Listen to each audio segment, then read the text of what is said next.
Good morning, everyone.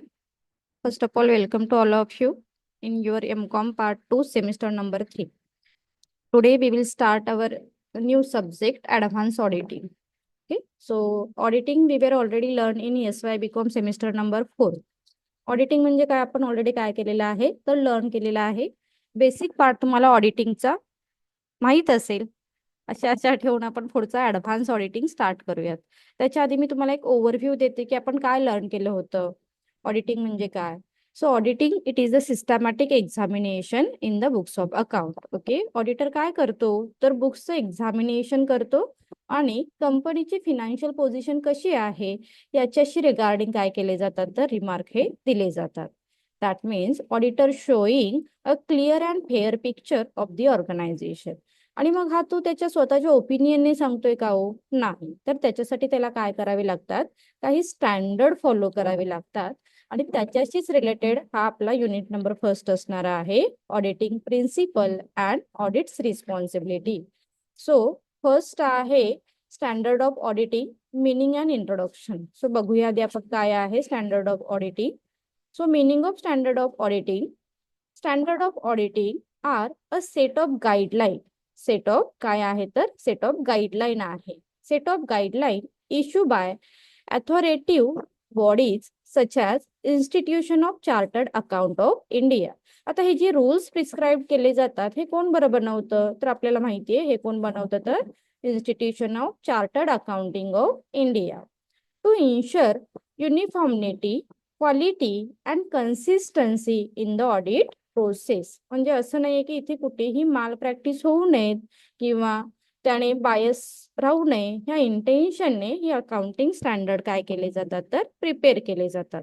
त्याचा main M काय आहे तर एक युनिफॉर्मिटी राहिली पाहिजे, एक क्वालिटी तुम्ही मेंटेन केली पाहिजे and consistency in the audit process.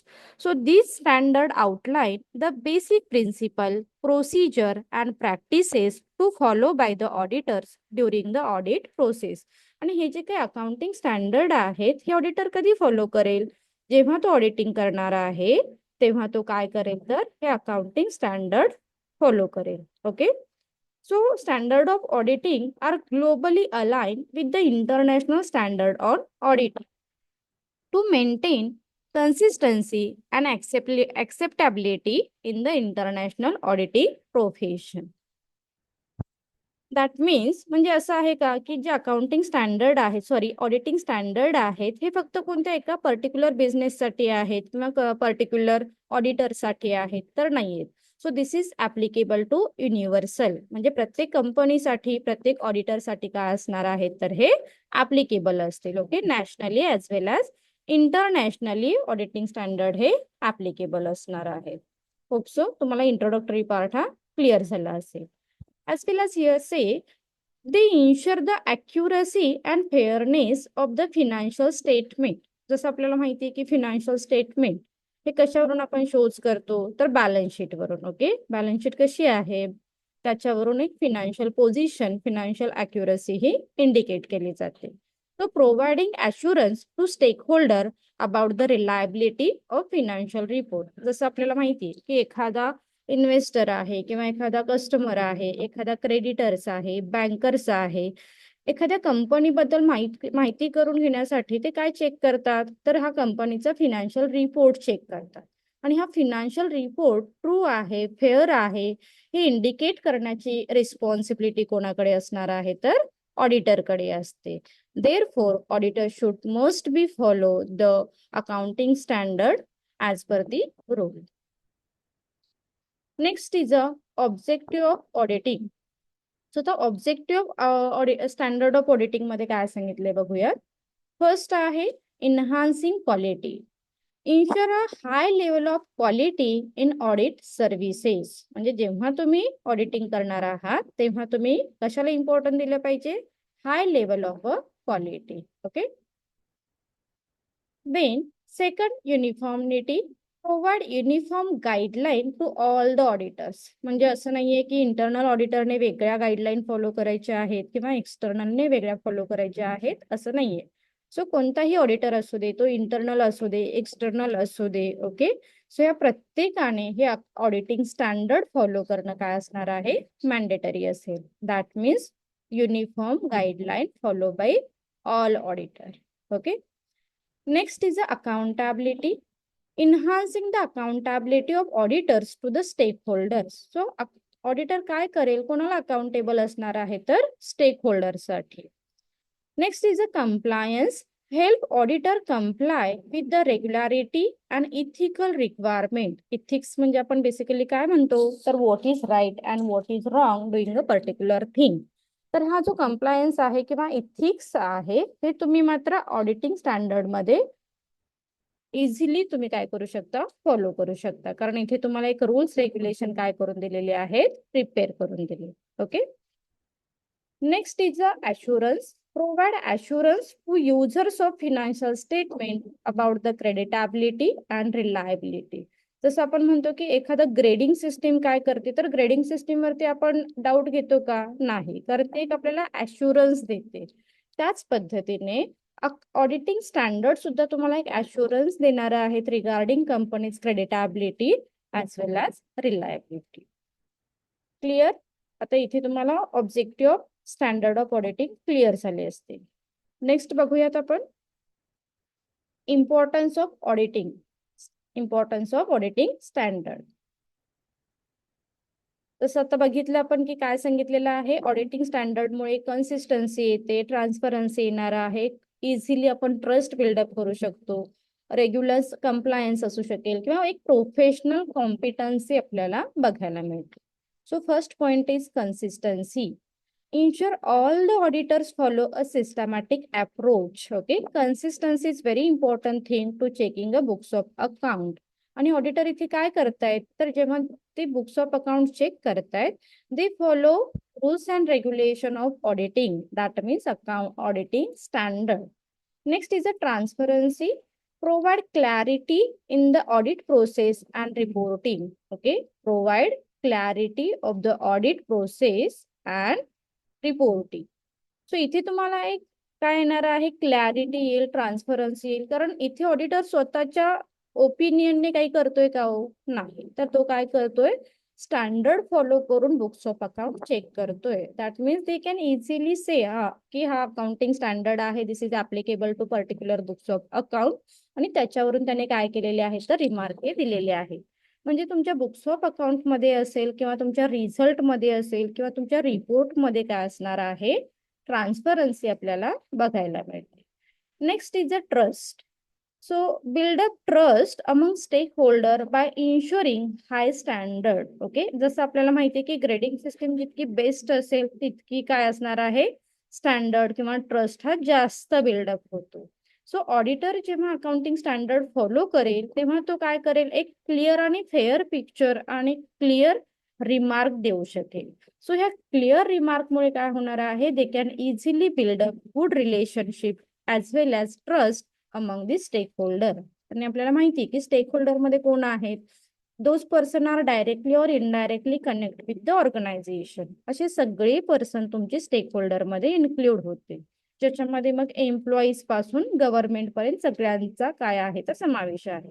ज्याच्यामध्ये कोण कोण आहेत, सप्लायर आहेत, कस्टमर आहेत, क्रेडिटर आहेत, देन बँकर आहेत, एम्प्लॉईज आहेत, शेअर होल्डर आहेत, इन्व्हेस्टर आहेत. या सगळ्यांच्या ग्रुपला आपण काय म्हणतोय, तर स्टेक होल्डर असं म्हणतोय. आणि ह्या स्टेक होल्डरच्या माइंड मध्ये एक ट्रस्ट बिल्डअप करण्याचं काम ह्या ऑडिटिंग स्टँडर्डमुळे पॉसिबल होत आहे. Next is a regulation compliance. Help the auditor comply with the legal and regulatory requirement.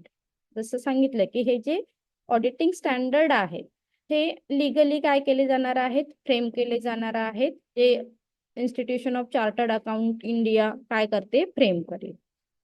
Next is a professional competence. Guide auditors is maintaining professional competence and reliance. म्हणजे इथे तुम्हाला एक professional guidance काय केला जातो, तर मेंटेन केला जातो.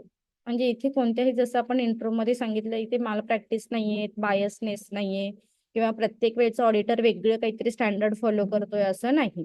म्हणजे इथे एक प्रोफेशनल कॉम्पिटन्सी तुम्हाला काय करते, बघायला मिळू शकते. So these are some importance of auditing standard.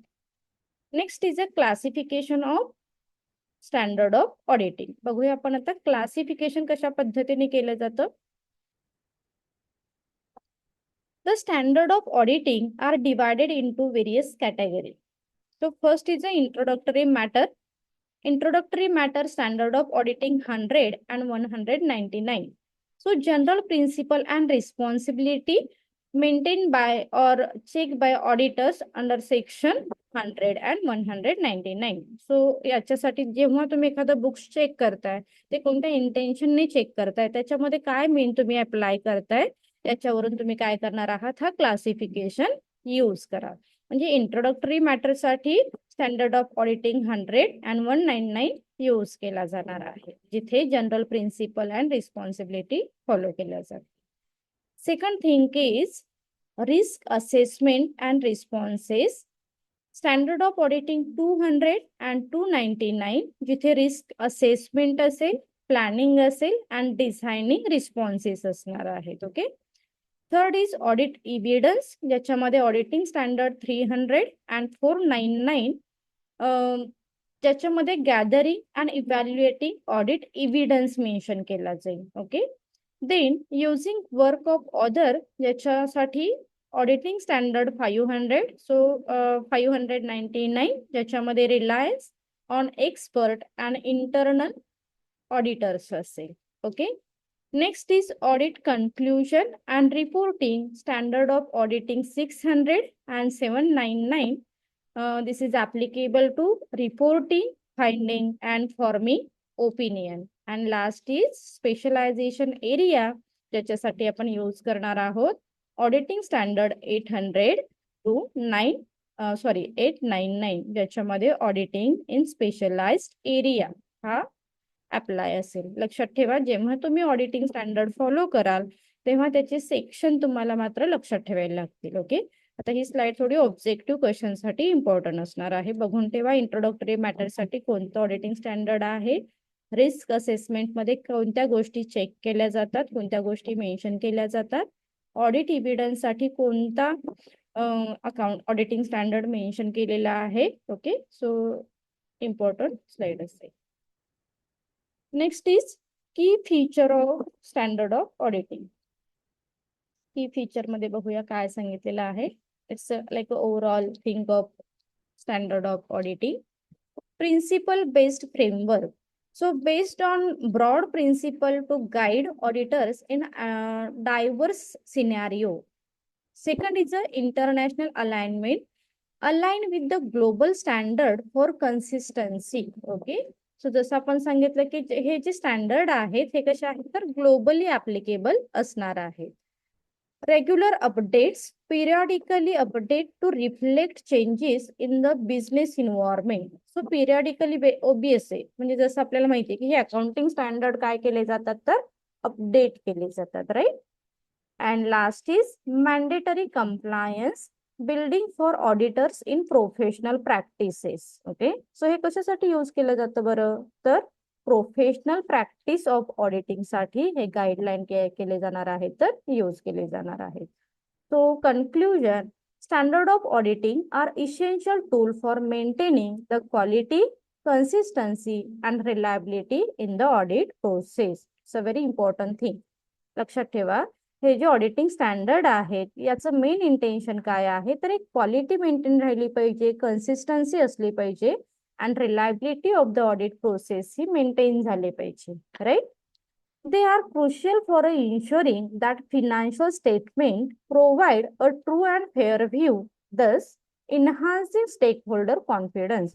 आणि जसं आपल्याला माहिती आहे की या सगळ्यांमधून आपलं जे मेन इंटेन्शन आहे build up good relationship or trust in the mind of stakeholder, याच्यासाठी सुद्धा आपण ऑडिटिंग स्टँडर्ड फॉलो करणं फार महत्वाचं आहे. By adhering to this standard, auditor fulfil the professional and ethical responsibility effectively. आणि म्हणून ऑडिटर काय करतो तर हे जे काही प्रोफेशनल स्टँडर्ड आहेत, ऑडिटिंग स्टँडर्ड आहेत, हे मात्र इथिकली फॉलो करण्याचं काम ऑडिटिंग स्टँडर्ड मध्ये केलं जातं. आणि याच्यामुळे तुमची इफिशियन्सी, तुमची क्वालिटी, तुमची कन्सिस्टन्सी काय होते तर रिव्ह्यू होते. होपसो तुम्हाला आजचा बेसिक पार्ट क्लिअर झाला असेल. आपण काय काय बघितलं बघा. Introductory part of standard of auditing बघितलं. त्याच्यानंतर आपण objective of audit standard of auditing बघितलेलं आहे. Importance of standard of auditing बघितलं आणि classification of standard of auditing आपण बघितलेलं आहे. And this is the summary और conclusion of standard of auditing. Hope so तुम्हाला आजचं लेक्चर क्लिअर झालं असेल. काही डाऊट असेल तर तुम्ही मला कमेंट सेक्शन मध्ये विचारू शकता. Thank you. We will continue tomorrow.